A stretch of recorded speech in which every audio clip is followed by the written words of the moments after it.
What about in the Philippines? The taxes is straight in the pocket. Oh, I'm just kidding, man. Exactly.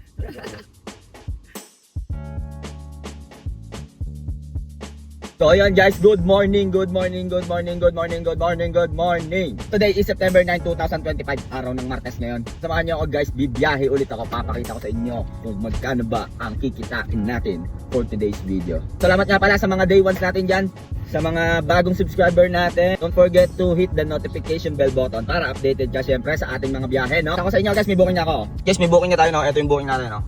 Dito lang sa may San Jose Street sa Carmona, Cavite, Barangay 1 ata to.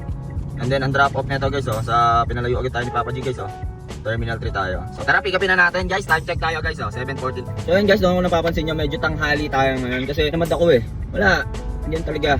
Pero kanina pa ako gising. Alas 5, tinatamad ako kumilos, magkikilos. Nandun muna ako ng TV. Ayoko pilitin yung sarili ko na biyahe agad. So kailangan din natin mag-relax minsan, hindi puro back no.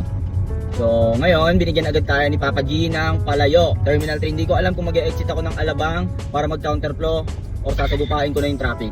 So tingnan natin, update ko kayo guys pagka na-pick up ko na to. Pilitin ko ma-video ng kahit onting clips para dun sa biyahe namin. So update ko kayo guys!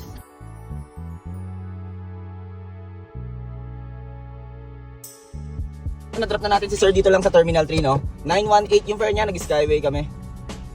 515 yung akin doon. So time check tayo guys, 8:49. Nag-offline muna ako guys. Ayun guys, nag-offline muna ako. Bibili ko ng kape. Kailangan ko agad umuwi from dito sa Pasay, pauwi ng Carmona. Kasi may surprise ako sa inyo mamaya guys, papakita ko sa inyo. Sobrang lupit. Ang bait ni Papa G sa atin. Binigyan na naman tayo ng bagong opportunity. Okay? So kailangan lang natin galingan pag nabibigyan tayo ng mga bagong opportunity. Ganun naman yun So pag nandun na, nabigyan tayo ng bagong opportunity, kikilusan lang natin. Tuloy-tuloy na. So, pag may mga ganyan, may bagong bukas na opportunity, grab lang tayo ng grab. Huwag natin sayangin yung bagong opportunity na binibigay sa atin, no? Wala yun talaga. Kailangan natin i-grab yun. Grind lang ng grind. Kasi ako, iniisip ko lang lagi, para sa akin lang, Grab ako, pag alam kong kaya ko. Number 1 na natutunan ko, napapanood ko, yan, sa mga vlog, sa mga motivational vlogs. Huwag mo iisipin yung opinion ng ibang tao. Iisipin mo yung sasabihin ng ibang tao. Walang mangyayari sa'yo. Yung opinion, nakabase ka lagi sa opinion ng ibang tao, walang mangyayari. Tandaan nyo guys, hindi kayo papalamunin o papakainin ng opinion ng ibang tao, no? Nasa iyo pa rin yan guys, kung paano ka aasenso sa buhay, no? Kikilusan mo lang, no? So guys, tama na tramahan, no? Bibili muna tayo ng coffee, tapos set din ako, isang ikot lang ako dito sa Terminal 3 or mga dalawa. Ikot ako dyan, papasukan ako dyan pa Alabang. Tapos, uwi na tayo. Pakita ko yung bago opportunity mamaya guys. Update ko kayo! And guys, update, no? Meron na tayong booking dito lang sa Holiday Inn Express at ang drop off nito guys, Uwi na tayo ni Papa G. Tara, feeling best na tayo. So time check tayo, 10:50. Yan guys, no? Dito tayo sa may ano ba to?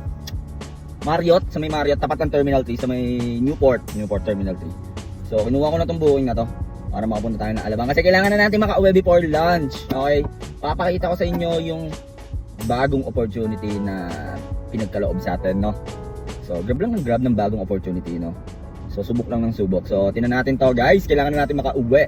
So update ko kayo guys. Androp na ito sa Pilim Best. Update guys. We're going to Alabang. Yeah. So the tram tower is it is just the straight right.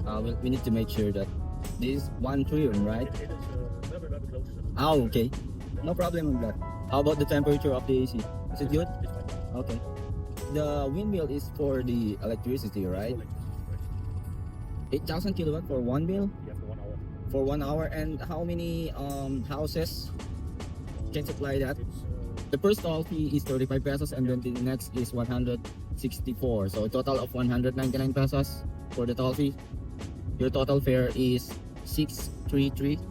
So the taxes in Germany is right, community is the beneficiary of the taxes, right? What about in the Philippines? The taxes is straight in the pocket. Oh, I'm just kidding, man. exactly. Okay, thank you. Thank you so much, sir. Okay. Have a great day. Have a great day, sir. You too. Thank you, man.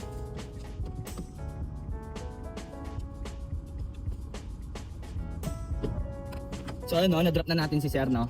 Ayun ako ito. So yun yung passenger ko guys, na-drop ko na. Na-drop 63 yung fare niya.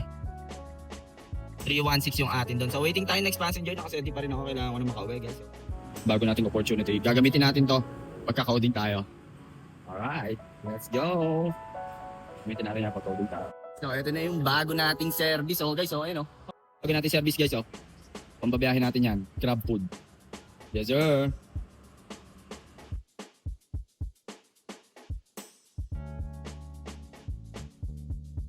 So yun guys, no, nakauwi na tayo sa ating lungga. Kanina pa.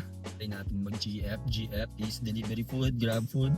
So, tinan natin kung ano, magkano ba ang kitaan natin doon. No? Kung bookings lang tayo kanina. Siguro mga nakano lang ako, mga 800 to 1,000. Ganun. Dalawang malayo lang. Pero it's all good lang. No? Bukas na ba? Uwi na tayo bukas, Wednesday. No? Last day natin bukas. So, yan guys, salamat nga pala sa panonood. Huwag niyong kalimutan mag-like, comment, share, at subscribe sa YouTube channel ko.